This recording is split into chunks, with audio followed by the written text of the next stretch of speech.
This video is sponsored by Miblart. More about them later in the video. Are you looking to advertise your book to a warm audience of buyers on Amazon's marketplace?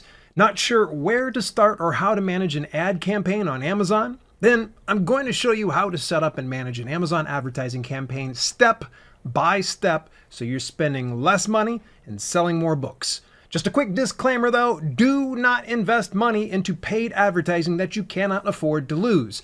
I'll do my best to guide you from my years of running hundreds of successful Amazon ad campaigns and through my insights from taking the Amazon advertising certification courses for the past 3 years. Let's get into it.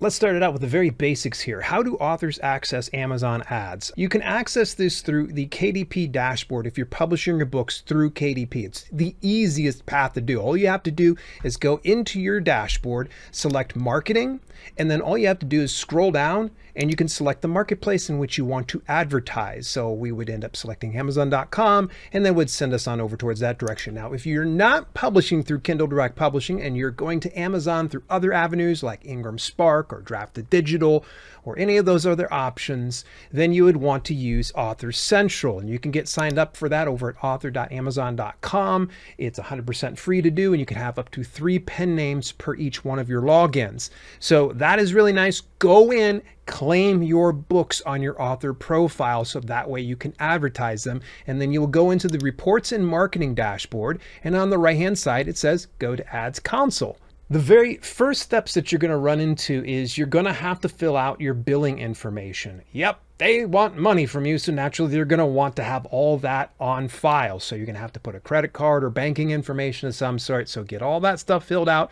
one time only. You don't need to sweat it. I would recommend though that whatever you put on file, that it's going to be reliable and that you're not putting in, let's say for instance, a credit card that is maxed out, because the problem is if they go to bill you and it bounces, they're going to freeze all of your campaigns and then you're stuck. Now, the next thing to be aware of is actually when Amazon bills you, it's going to be based on a tiered process at first. And I can't remember the numbers, so I'll just flash it up here on the screen really fast. It starts out, I think they do like a penny, and then they go like a couple bucks, and then they do like $50 and then $250, and then it just kind of goes up until I think like the max amount might be like I don't know, 500 or something like that. And after you've gone through the tiered amounts, they don't do that anymore. They will just go ahead and bill you monthly at that point. So just be aware of that. It seems a little weird at first, but I think it's kind of a way for them to make sure that they're pulling from a bank account or credit card that's going to pay them, and they want to make sure that you're reliable. Okay, so what's the best ad campaign to start with? In my opinion, and I believe this was also corroborated by the fine folks over at Amazon Advertising, that sponsored product ads are the way to go. In fact, automated targeting. Now, this might seem a little bit over your head if you've never done this before. So what we're going to do is let's get into the dashboard, and you're going to immediately go into Create Campaign. And then you're going to select sponsored products. We're not going to touch sponsored brands because that tends to be a little bit more of an investment, and that's for authors with a deeper backlog. You can always feel free to go ahead and explore that, and Amazon Advertising has great certification courses and webinars on a regular basis. You can always check them out, or you can even get a copy of my book, Advertising for Books. So we're going to go into the automated targeting. We're going to select sponsored products. Now, you have 2 options when it comes to your ad format, either a custom text ad or a standard ad. With custom text, you're able to put in some type of ad copy along with your advertisement. With standard ad, it's just going to display your book, the title, and all relevant information for that. Now, it's my preference to go with standard ad because I don't need to worry about copywriting or any of that type of jazz. And I've found really that there's no real difference as far as conversion goes. But then again, I'm not the greatest copywriter. So if you're a copywriter, run with custom text ad. But for the most part, I usually just choose standard ad. When we start off an ad campaign, you can put numerous groups underneath that campaign, meaning that little worker bees, if you will. So these ad groups go underneath the larger umbrella of an ad campaign, where we're going to pull from a specific pool of money on a daily basis. And we'll get to that here in just a second. So with the ad groups, we can really get granular on each one of them, but we're going to keep it pretty simple here today. We're going to name this ad group something that's easy to remember. This is going to be for my ads book, so I'm going to put in ads, and then I'll put in auto, just so I can remember this is automated. No problem. And then I'm going to put in the date, and it's usually like a 6-digit code. I'll do 100124 for October 1st, 2024. So we've got that put in here. And then last but not least, I'll put V1. I really recommend that you put those elements in there because it's easier to look at a glance and see exactly what you're doing in each one of these ad groups and ad campaigns. All right, we're going to scroll down and we need to find our book inside here. So what we do is type in what we have and then hit enter. All right, now it's given me 3 choices. I've got ebook and I've got paperback and I have hardcover. Now be very selective with what you're going to do. There are a lot of people that will just throw all 3 iterations in there, but what I typically like to do is separate the ad groups out. So that way, if there is a campaign that's performing really, really well, I don't want to have an ad group that's within that campaign pulling everything down because one specific product isn't converting better than the other. So I would recommend, if you do have the discretionary budget, separate these out into separate ad groups. So for now, what I'm going to do is I'm just going to select the ebook version of this. We're going to hit add. Now, there are going to be some people that say they prefer doing print books. There's going to be some people that say they prefer doing ebooks. It's going to take a little bit of trial and error. So what I'm going to do is just what works for me. I would recommend, again, test what is good for you. The next step in this is going to be choosing your targeting. Now we've got automatic targeting. Obviously we're shooting for that. And then there's manual targeting. I'll get to that here in just a little bit, but that is one of the ways that we can really get granular on our approach. With automated targeting though, we're giving Amazon the wheel. We're saying, hey, here's our product. Could you just put it in front of the right people? So just keep in mind though, that means that they're going to burn through your budget a lot quicker than say if you were to do a manual targeting campaign where you know precisely what you want to target and you're not just getting a bunch of targets that may be good for it or may not be good for it. All right, scrolling down. With the automatic targeting, we can go ahead and set up a default bid, or we can set bids by targeting group. Now there's going to be 4 different types of groups that we can look into. Now, very first thing, we can always get it to where we set it up as the default bid. They're suggesting that I put it at 44 cents. That's not bad. To be honest, I typically start right around 35 cents to no more than 60 cents. Just remember that if you've got a product that isn't going to profit very much, so for instance, this ebook, I'm probably bringing in about, I don't know, less than $6 per sale on each one of these, which is totally fine. That's fine. But I have to remember that for each one of these sales, it's going to be pulling a little bit of money from it for every time someone clicks on this specific ad. So I'm going to leave it at 44 cents just because I just want to see how it works. But let's take a look at set bids by targeting group. Okay, now things get really, really interesting. Now we're right around the corner from Prime Big Deal days, so we can always get it set up there, or we can do regular days. This doesn't always pop up because there's going to be a big Prime Day coming up on October 8th and 9th. They're obviously encouraging people to spend just a little bit more because everybody gets a little bit competitive right around some of these big sales. Now, it starts out with close match. What they say is we'll show your ad to shoppers who use search terms closely related to your products. If your product is Doppler 400 count cotton sheets, we'll show an ad when shoppers use search terms like cotton sheets and 400 count sheets. So close match, not bad. With loose match though, we'll show your ad to shoppers who use search terms loosely related to your products. If your product is Doppler 400 count cotton sheets, we'll show an ad when shoppers use search terms like bed sheets, bath sheets, and bath towels. Okay, here we go. Substitutes. We'll show your ad to shoppers who use detail pages of products similar to yours. If your product is Doppler 400 count cotton sheets, we'll show an ad on detail pages that include 300 count cotton sheets and Queen 400 count sheets. And then complements. We'll show your ad to shoppers who view the details pages of products that complement your product. If your product is Doppler 400 count cotton sheets, we'll show an ad on detail pages that include Queen comforter and feather pillows. So you will notice that the specific suggested ranges vary wildly between each one of these. And as you start to really get your grip on Amazon ads, you'll know which of these matches works best for you. So just a little bit of trial and error again. Now I'm going to go ahead and I'm going to walk this back over to the suggested bid for Prime Big Deal Days because I'm a little bit competitive. I'd like to see that happening. We're going to leave all of these on. Now comes the next part. This is very interesting and pay really close attention to this. Negative keyword targeting costs no money whatsoever. In fact, it gets it to where it's not spending so much money on targets you don't want it to match. So for instance, let's say I don't want to have my ad served up to anybody that types in the word free. Let's say, for instance, they're looking for a book for free Amazon advertising. I'm not feeling that. So what I will do typically is I will put it into either negative exact, which means if somebody types in free, that will not be showing up. So if I add this in here, anytime someone types in free, ad doesn't show. Now with negative phrase, this means if free shows up in any keyword. So let's say someone types into Amazon's search window, Amazon advertising free. It's going to remove my ad from coming in front of them. So that way I'm not wasting any money.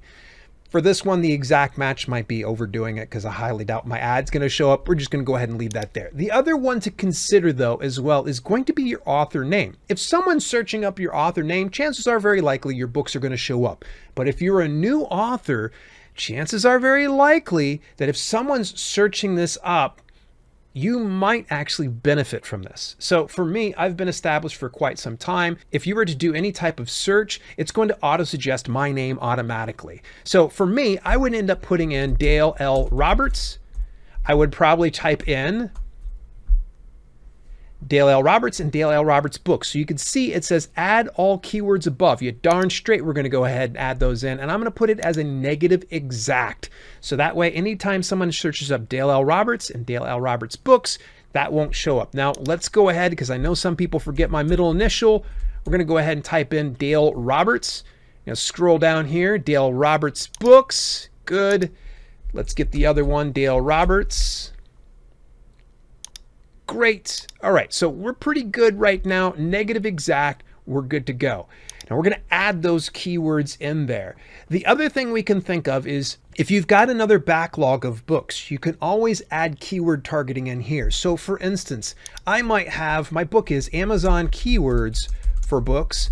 I don't want anybody to look this up and bring that up. See, this is a searchable term here. So I would add that as a negative exact match. So then it drops it in there. So anytime someone searches that up, it's going to suppress it. But if you really, really want to get good on this one, you're going to scroll it down to negative product targeting. So what we do is we would search up the book title, Amazon keywords for books. Great. So it's here. We're going to go ahead and hit exclude, exclude. I could go through this whole thing and add all of my stuff, but here's the thing. We can get this campaign to launch and we could come back and add that negative targeting later on. So I'm being lazy right now because I'm shooting a video here for you so you kind of get the idea of what to do and what you don't want to do. So this is a great way to suppress it to where you're not spending a bunch of extra money, because if someone's already looking up my books, let them look at the books. It's not going to cost me a dime to go ahead and put that negative targeting. So that way, the extra money that I would otherwise spend on targeting my own books will go to the current book and towards another audience that's looking elsewhere.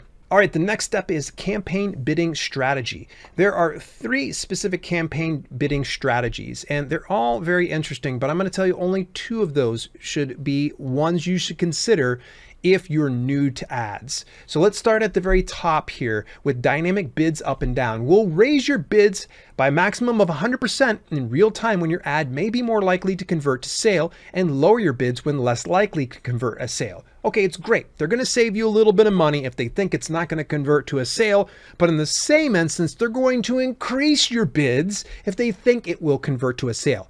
Keyword is think. All right, this is an algorithm that kind of figures things out and it tries to predict stuff. And is it always going to be accurate? No, not really. If you've got a deeper budget, then chances are very likely dynamic bids up and down might be the one for you. Now, the next one is dynamic bids down only, and as you would imagine, they're going to decrease the bid in the event that they think it's going to be less likely to convert to a sale. And then last but not least is fixed bids, where they don't change it at all. Whether they think it's going to convert or sale or not, you're like, hey, this is how much I'm going to pay for this ad to be served in front of a customer. So these are two of them that I really like to do. I've found great success with dynamic bids down only, but you're going to want to make sure you test out these two options and see which ones work for you best. So here we go. We're going to scroll down to adjust bids by placement. Now, top of search, first page. This is the option in which you can increase your bid in order to get your ad placed at the top of search on the first page, which is really nice. If someone's typing in a search, your book pops up, well, guess what? You're going to probably be more likely to convert to a sale because it's being put in front of your ideal audience. The same thing is going to go for rest of search, which means that they're going to place you somewhere in the rest of search. You're willing to go ahead and increase it so much that way you at least get some type of placement. And then last but not least would be product pages in the event that it's going to convert really well over on a product page. Let's say, for instance, you're wanting to advertise your book, that's a Werebear Shapeshifter book, over on some best-selling author's Werebear Shapeshifter book, then it's going to be that. You're going to increase those bids. Now, for me, I always kind of like to put just like a 10% increase for top of search because it is kind of nice when you can kind of get in there. Just be aware that it's going to not just start at 44 cents per bid. It's going to be 48 cents if I want to get that top of search. I can increase that considerably if I want to, but we're just going to go ahead and leave that go. I'm going to leave the other percentages go because personal preference. I haven't found very good success with those other two options, but that's just my personal preference. Now, the campaign name, remember, this is the campaign. We just worked on the ad group. Now we want to name the entire campaign. So this is going to be ads. All right. I'm going to just put simply the same thing I did before, but this time I'm just going to leave it without the V1 or V2 because that is where I'm going to put like the versions underneath it with the ad group. So portfolios is a great way for you to kind of put everything into one folder. So as you start to build out even more campaigns that are similar, putting them into one portfolio helps things out. But to keep things simple, we're just going to go ahead and leave this go for this specific video. And then you can set a start date and an end date. This depends largely on your budget. I would recommend leaving it open, but that's only because I recommend that you're monitoring your ads on a regular basis, that you're not just letting it set and coming back to it months later. You're going to want to be looking at it at least, I would say, daily at first, or weekly. I never go by at least 1 week without monitoring my ads in some capacity. So I'm gonna leave no end date. Now, last but not least is gonna be the daily budget. Now they're gonna recommend your daily budget. I'm going to tell you for any significant amount of results, you may wanna start out at about $10 per day. I know, you're probably saying, boy, that's $300 per month, Dale. Yeah, I get it. If you don't have $300 per month, that's fine. Just start where you're at and start to increase those things. But I would not expect to get very good results if you're doing $1 per day or $2 per day or $5 per day. But it will give you the experience and it will give you the data that you can start to grow and scale things. It's how I actually broke into the business of using Amazon ads. As I was doing $1 per day and then I scaled it up to like $5 per day and then I scaled it up to $10 per day. In this particular instance, I'm actually going to go with their suggested daily budget, $14. I can definitely afford that. And all we got to do is hit launch campaign. As this goes and processes, I want to let you know two things. The first thing is they're going to send you an email to confirm that they got your request to put in the ad. They're going to go and approve this or disapprove it. So take a step back, relax, don't sweat it. They're going to call it moderation. Your ad is being moderated or your ad has been moderated. It's nothing bad. I think their wording's really, it sounds cryptic, but it's totally fine. Just keep an eye out for that, or you can even pop back into your dashboard and you'll see that it's going to be alive and well. Now, the main reason I use automated targeting for my Amazon ads is because Amazon sources the data for me. So anybody that doesn't have access to tools like, say, Publisher Rocket are going to find this is going to be one of the best ways to start things out. In fact, inside the Amazon advertising certification courses, they even say, start with this. We'll source that information from you, and then you can go ahead and start to scrape some of that data and start out into manual targeting ads. Within the first 24 hours, you should get a moderated email letting you know that your ad is up and running. Now, you shouldn't anticipate seeing very much movement, at least until the first day to week that you're going to see anything. When I say movement, that would be any type of numbers, any type of data that's going to be coming in, because it's going to take some time to get it all propagated out. So what you're going to want to do is when you come into your dashboard, left click on the ad campaign that you would like to explore. When we click on that, it will pop it on up into here, and then it's going to show us the specific ad groups that we have. Now you see I've got numerous groups in here. At some point, you're going to need to filter that down. We're going to hit filter by active status, and then we're going to go ahead and hit enabled. So that way it takes all the paused campaigns and pops it out of here. So it looks like we've got one group in here that's still left. It's not the greatest ACoS, but we're still just going to go ahead and run with it for this particular talk here. So we are right now at the campaign level. What we're going to want to do is go into the group levels. I'm going to go ahead and left click on the ad group name, and it'll open it up into the ad group level.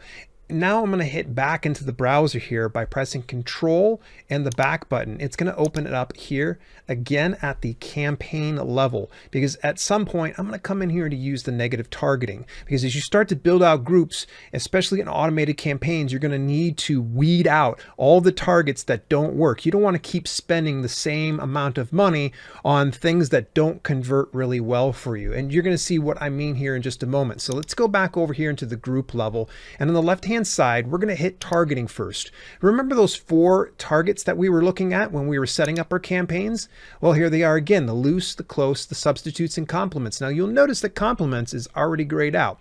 Well, at some point or another, I must have discovered that, well, I was getting some impressions, but the bid was getting a little too high. 87 cents wasn't working for me. I said, nah, that's not going to work out. Here's the thing.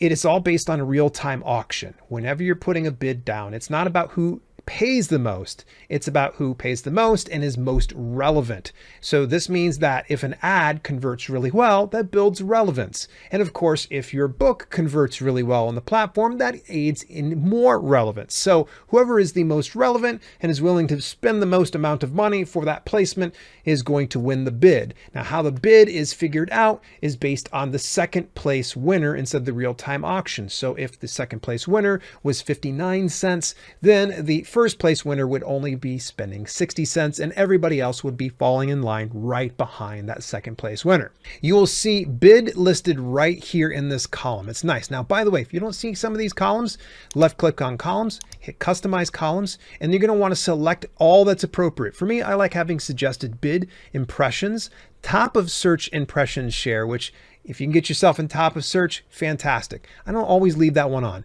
Clicks, you got the click-through rate. I usually leave that one go because I can just kind of figure that out in my head. Spend, cost per click. You have orders, which is the number of units that were sold, and sales, which is how much was spent on the specific item. Then you have the advertising cost of sale, which we'll get to here in a minute. And then the last 2 ones are for folks that are inside the KDP Select program. It will tell you the number of pages read as well as the estimated royalties. Now, typically, I don't put the estimated royalties there. That makes no bit of difference to me because I can figure that out inside my dashboard. I would just be happy to see that there are KNP that's being processed through this particular ad. So I'd hit apply when I'm all set, and it'll give me all these columns that I would like to have. So there we go. So let's take them one at a time here. Impressions are the number of times that your ad has been served in front of a customer. That doesn't mean that they've engaged with it whatsoever, because when they do engage, that's when they click on it. And that's where clicks come in. That's where it's going to cost you money, hence cost per click. You don't need to pay for the impressions, but you do need to pay for the traffic of people coming to your book's product page through an ad that was served to them. Then we have the spend, which is how much you've spent in total, and then the cost per click, which you will notice it might change. It might vary based on your particular bid. Remember how we mentioned the whole real-time auction? Here's why. So for instance, this is 65 cents. So not bad. Then we have the orders, and then we have the sales. obviously, and then ACoS, advertising cost of sale. And this is the percentage of your sales that you spend on advertising. This is calculated by dividing your spend by sales attributed to your ads. Attribution varies by campaign type. So when I look at ACoS, this is a good, just quick look at things. This is not the best way to figure out if an ad's doing well, because sometimes you might have a very high ACoS like this, but it's coming out that you're selling even more books in this particular series. So either way, we've got this ACoS, but let's say that ACoS was, say, 10%, which is a better number. The closer you can get to zero, the better, but you don't want to be at just 0% forever, because that means that nobody's clicking on your ad. So we go over into a 10% ACoS. What I will do is I'll subtract that from the royalty that I get from the book to figure out what my total profit is. So let's say this is 10% and my ebook royalty is 70%. I just subtract that 10 from the 70% royalty that I would normally get, leaving me with 60%. So then I take 60%, multiply that by sales, and then I will be able to see, oh, I'm making about $6 on this particular one. Fantastic. We're ready to rock and roll. But in an event like this, where the ACoS is exceedingly high, I need to start to analyze, where is this ad being served to, and how can I make it a little bit better? And that's where search terms report comes into play. I will come over here into the search terms report and see what is going on. Now, they will only track up to 65 days at a time. I typically check my ads at least once per week, so I usually leave it defaulted to the last 7 days. You can see that these are some of the search terms where my ad was being served. Okay, it didn't convert to any sales, so that's not a big deal to me. Let's go look at the last 65 days, because I'm sure we've had a sale, and yes, we have. Okay, so we see that self-publishing on Amazon is one that actually converted to a sale. It's got an ACoS of 26.43%. Ooh, not bad, right? Especially if we got a 70% royalty, that's going to give us roughly about a 54% royalty. So we're making about $5.40 roughly. Of course, you got all the fees that are taken out when they do distribution for an ebook, but that's neither here nor there. What we're looking at is just that raw cost right now and how much of a royalty we're actually getting from this particular search term. So this is a great search term. This is something you can build a manual campaign on. If you can get a good, I'd say 5 to 10 keywords like this one, you could build a manual targeting campaign as opposed to an automated targeting campaign. You see how we've used automated targeting campaigns to source some of the targets that are converting? This is a great way to do it. Now, this ad's only been running for about a month. It probably needs a little bit more work and some more seasoning before we start to see a good return on our investment. I'm not going to be frustrated by this, but I will be paying attention to targets that aren't relevant. Let's say, for instance, books on writing is not applicable to my campaign. I want to hold on to that. And then at a campaign level, not at the group level, because some people will go and put it into negative targeting in the group level. If we go in the campaign, any groups that are built off of this aren't going to be served to that specific target. So let's say that the target that we want to suppress, books on writing, we put it on in here. It's going to give you some additional recommendations. Are these some other ones that you want? If you don't want them, it's no problem. You just hit the space bar and then just hit add keywords, and then you're good to go. I've actually found this is a pretty good target. I'm going to leave this one go, to be honest. And then negative phrase would be in an instance, if you find that books on writing, I don't know, it would be a combination of some other words. It could be like books on writing lectures, books on writing resumes. Let's say those don't apply. You don't want them. That's where you're going to want to take books on writing and put it into negative phrase. Or you can even take those individual ones, pop them in there as a. So let's say that we found our targets and the ones that convert really well. Now we can build a manual targeting campaign. You're going to want to make sure you click on create campaign like we did last time. And then we're going to select sponsored product ads. And then from here, we've got the custom text and standard ad. I think, I'm going to go with standard ad. It's much easier. We're going to use all of the naming conventions. In fact, let's just kind of blaze through these things here. So I'm going to name my ad and I'm going to put manual or man, and then I'll put today's date, and then I'll put whatever version this might be. It might be V1. The book that I want to do is for Amazon Self-Publisher. I'll select the book that I want. I'll scroll down, and now I'm going to choose manual targeting. So we've got two different types of targeting. That would be through keyword targeting or product targeting. And with product targeting, you can do it according to a specific product or a book of some sort. You can do it on a category. You can do it on a number of brands, things like that. for simplicity's sake, just today, I'm just going to show you with the keywords. So they're going to give you some keywords they potentially think are going to work out. But here's the cool thing. You don't need to use those because now that you've done an automated targeting campaign, you know what's going to work. So let's say self-publishing on Amazon was one of the keywords that worked well.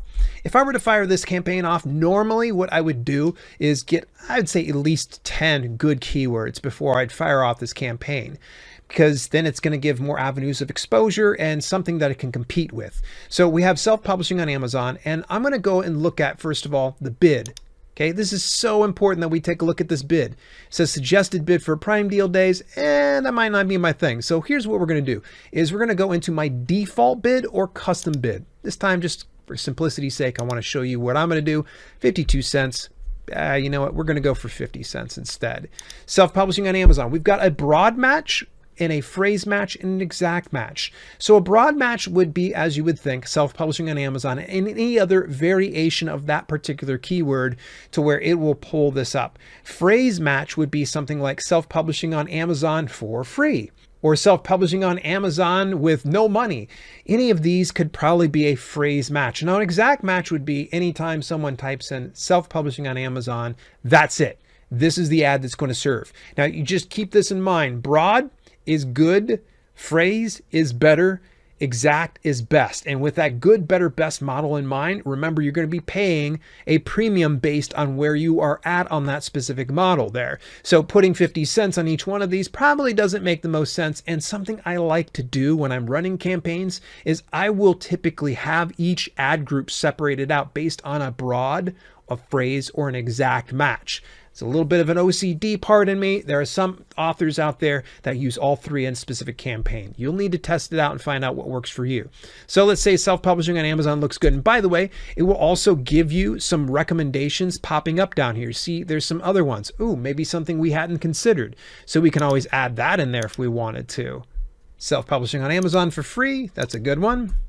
And then we want, of course, getting the self-publishing on Amazon. And I'm going to put this as an exact match. We'll add the keywords there and boom, it's set. These are the three targets that we have here. Again, I'd probably go for 10 normally. Remember how I was telling you about negative targeting and how you can just take some of that and put it into a campaign?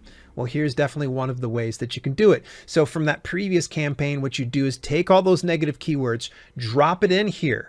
Put it in here according to the exact or phrase match. And then the same thing would go for any time that you have targeting for products. You would end up dropping that in here as well. So scroll on down and we've got the campaign bidding strategy. We've discussed this one before. I'm going with dynamic bids down only.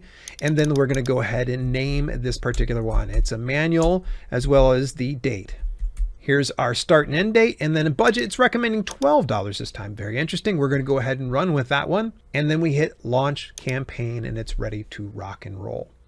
And then you're going to go through and take the same process that you did when going into your search terms report, checking out on a regular basis.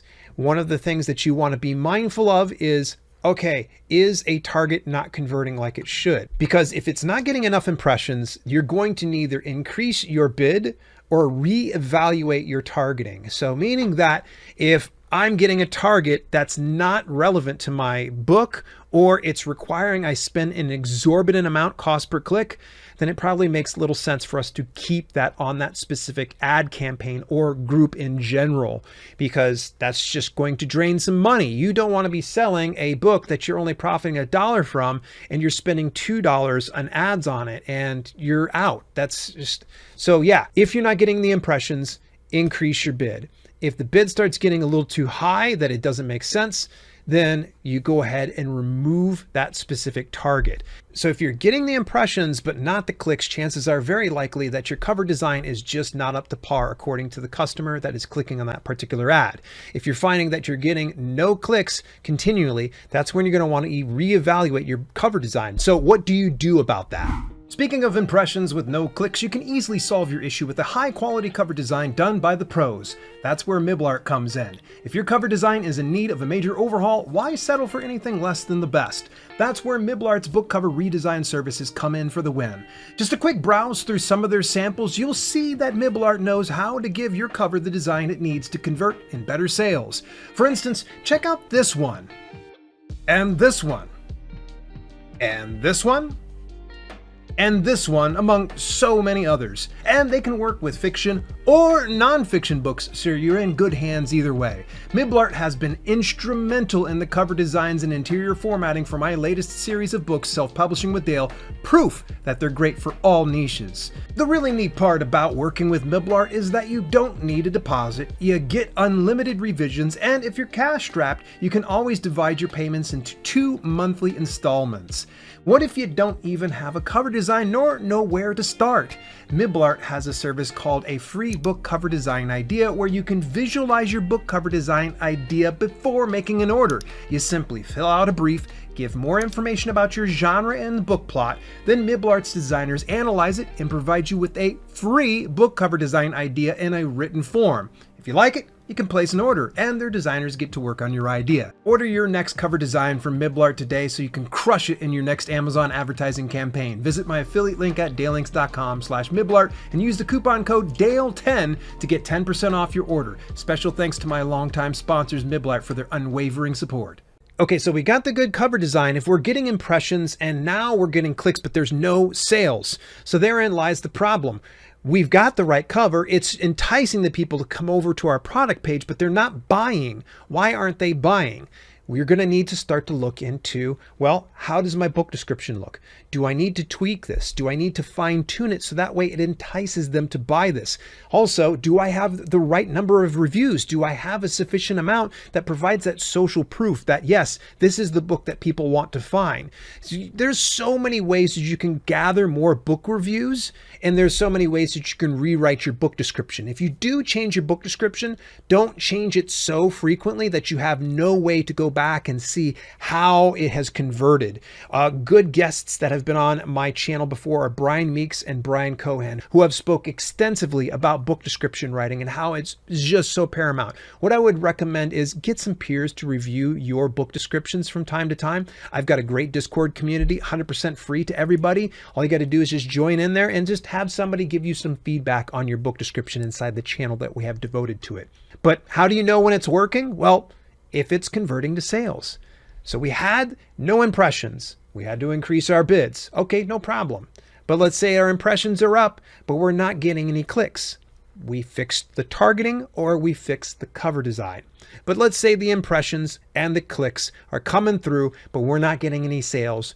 Then we got to look at the book description and the reviews. If you can get those two things dialed in, it's going to entice more customers to buy your book. Remember to be patient, monitor your ads regularly, and network with other authors using Amazon ads to sell more books in my Discord community. It's 100% free. Get even deeper insights into how to launch and maintain successful Amazon advertising campaigns when you pick up a copy of my latest book, Advertising for Books, available at every major online retailer. But what if all this is new to you and every last word I said in this video was complete gibberish? Well, then you're going to want to watch this video where I take you back to the basics of self-publishing, or check out this other video where I worked with Miblart to design a cover for a subscriber. I'll see you in either video.